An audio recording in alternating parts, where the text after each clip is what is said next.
Imagine flying straight into a wall of missiles, radar systems, and anti-aircraft guns, with an old aircraft that barely has any modern equipment. On May 25, 1982, 4 Argentine pilots did exactly that. Their mission was simple: attack 2 powerful British warships in the South Atlantic. But the reality was terrifying. The ships were protected by some of the most advanced missile systems of the time, and the Argentine pilots had only one advantage. They were flying so low that their wings were almost touching the ocean. One mistake would send them crashing into the sea. But if they succeeded, they could sink a modern warship. What happened next became one of the most dramatic air attacks of the Falklands War, the strike that sent HMS Coventry to the bottom of the ocean. 25 of May, 1982, 4 Argentine fighter jets fly extremely low over the Falkland Islands, heading toward a dangerous mission that might become their last. The formation is led by Captain Pablo Carballo. He and his pilots are flying aging A-4 Skyhawk aircraft that are not well equipped. Despite their limitations, the planes carry heavy bombs intended for one purpose: to strike 2 British warships, HMS Coventry and HMS Broadsword. Argentina had already taken control of the Falkland Islands, which they called the Malvinas. But keeping control of them required destroying the British naval forces operating nearby. Argentine intelligence had discovered that 2 British ships had moved closer to the islands to support ground forces. The geography of the islands offered the pilots an advantage.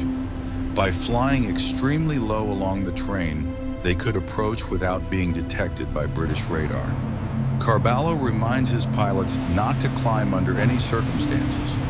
The Skyhawks skim across the landscape, flying as low as possible while entering the radar range of the British ships. Both HMS Coventry and HMS Broadsword are equipped with advanced radar systems and powerful anti-aircraft missiles that had already destroyed several Argentine aircraft earlier in the war. The only chance the Skyhawks have is to remain very close to the surface so radar cannot easily track them. On board HMS Coventry, Captain David Hart-Dyke has already placed his crew on high alert. British intelligence had warned him that Argentine aircraft might be launching another attack mission. However, he does not yet know that his own ship is the intended target. Suddenly, the radar detects 4 unidentified aircraft approaching. The report confirms the captain's fears. Hart-Dyke immediately orders the crew to battle stations. Alarm sirens echo through both ships as the Sea Dart missile system is prepared for launch. At the same moment, the Argentine jets approach Pebble Island, carefully following the terrain to stay hidden from radar. The pilots skillfully use the landscape as cover, and soon the radar contacts disappear from the British screens. For Captain Hart-Dyke, this is exactly the situation he feared. Pebble Island is dangerously close. The Sea Dart missile system has a minimum engagement distance, which means they may have only one opportunity to fire. Hart-Dyke contacts HMS Broadsword over the radio to check their readiness. Unlike Coventry, Broadsword carries Seawolf missiles designed for short-range air defense, making them ideal for close engagements. Meanwhile, Captain Carballo brings his aircraft even closer to the ships while remaining hidden behind the island's terrain. His Skyhawks have no radar and no warning systems. The pilots rely entirely on their eyes. At around 10 nautical miles away, they finally spot the British ships in the distance. Carballo signals the start of the attack. His wingman, Lieutenant Carlos Rinca, follows as both jets accelerate to maximum speed, flying just above the ocean surface. On board Coventry, the approaching aircraft suddenly appear on radar. At the same time, a British Harrier fighter reports its presence in the same airspace. The situation becomes extremely complicated. Friendly and hostile aircraft are now in the same zone. Captain Hartdike must make a rapid decision. In seconds, he orders the Harrier to move away and authorizes the launch of missiles. However, the radar operators still cannot achieve a proper lock. The Argentine jets are flying extremely low, only a few feet above the sea. The radar struggles to track them. Carballo's cockpit canopy becomes covered in sea spray as the aircraft cuts through the waves. The low altitude makes tracking even more difficult for the British systems. On Coventry, tension rises as the enemy aircraft close the distance. The Sea Dart missiles still cannot lock onto their targets. Hartdike realizes the situation is becoming critical and hopes Broadsword's Seawolf missiles will succeed. On Broadsword, the radar finally detects the incoming aircraft, but because the two Skyhawks are flying so close together, the radar initially interprets them as a single target. The system locks onto the contact just as the aircraft approach rapidly. Suddenly, the single contact splits into two separate targets, causing a failure in the missile guidance system. The missile control system crashes and stops responding. The crew desperately attempts to restart it, but time is running out. On Coventry, sailors can now see the attacking aircraft with their own eyes. With the missiles failing, the crew opens fire with everything available. The ship's deck guns begin firing, followed by machine guns and even rifles, as sailors across the deck try to stop the incoming jets.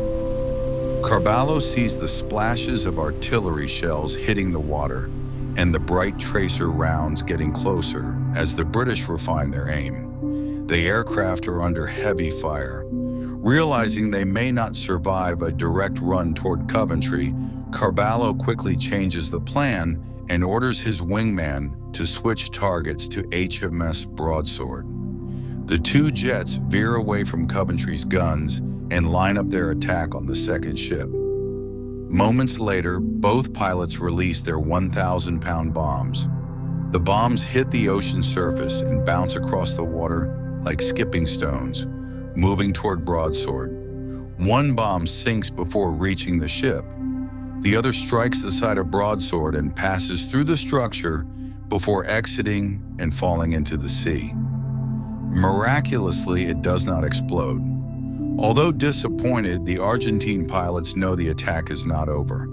A second pair of Skyhawks, led by First Lieutenant Mariano Angel Velasco with Ensign Jorge Nelson Barrionuevo, is approaching behind them. Their aircraft carry smaller but more reliable 250-kilogram bombs. On Coventry, radar operators now detect the second wave. Captain Hartdike orders the ship to turn sharply so the missile systems can engage all targets. The Sea Dart missiles finally achieve a lock on Velasco's aircraft and launch. A bright flash erupts on the deck as the missile shoots into the sky. But at that exact moment, the Argentine pilots drop even lower over the ocean surface. They disappear from radar, causing the missile to lose its target and fly harmlessly away. Velasco sees the missile pass about 500 meters away from his aircraft as he continues his attack run. Meanwhile, Broadsword attempts to restart its Seawolf missile system while the Argentine jets approach rapidly. The system finally reboots and detects the incoming aircraft. The missile launcher turns and locks onto the target. But then the crew notices a terrible problem. HMS Coventry has moved directly in front of the launcher. The missile system cannot fire without risking hitting the friendly ship. Broadsword attempts to maneuver into a better firing position, but there is no time left. Velasco and Barrionuevo are now seconds away from their target. On Coventry, Captain Hartdike orders every weapon on the ship to fire. Cannons, machine guns, and the main 4.5-inch gun all open fire toward the incoming aircraft. However, the crew quickly realizes the main gun's targeting system is misaligned. At the same time, the 20mm anti-aircraft gun jams. In desperation, Sailors across the ship begin firing their personal rifles at the attacking aircraft. Despite the intense defensive fire, the Skyhawks break through. The command brace echoes across the ship as officers warn the crew to take cover. Velasco fires his aircraft's 20mm cannons, spraying the deck and superstructure of Coventry with gunfire. Seconds later, he releases his bombs. They fall through the air and slam into the hull of HMS Coventry, penetrating the ship with heavy impacts. For a brief moment, nothing happens. Another Skyhawk passes overhead, but its bombs fail to release. The crew of Coventry begins to stand up, confused that the bombs have not exploded. Then suddenly, both bombs detonate. Two massive explosions tear through the ship. From the sky, the Argentine pilots see thick smoke rising from Coventry and realize their attack has succeeded. One explosion beneath the bridge rips open the side of the ship and destroys the computer control room.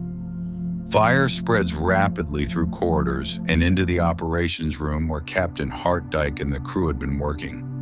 The second explosion occurs in the forward engine room, causing a large fire and disabling electrical power and propulsion. Captain Hartdyke regains consciousness, surrounded by smoke and destruction. Screams echo through the damaged ship. He realizes the vessel is beginning to tilt dangerously. The intercom system is completely destroyed, leaving him unable to communicate with the crew. He slowly moves through smoke-filled corridors as the ship creaks and groans around him, eventually finding an exit to the deck. Outside in the cold South Atlantic air, he sees the crew already carrying out an organized evacuation. Despite the chaos, the sailors are performing their duties with discipline. Injured crew members are rescued from cabins while others prepare life rafts and survival equipment. As the ship tilts further, Hartdyke sits down on the sloping hull while the remaining sailors abandon the vessel. After ensuring every crew member has evacuated, the captain remains alone on the overturned hull of Coventry. He looks once more at the burning ship he commanded. Finally, as the last man aboard, he boards a life raft and drifts away.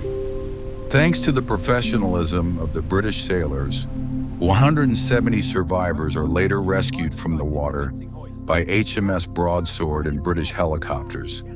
However, 19 crew members lose their lives during the attack. All Argentine pilots successfully return to base and land safely.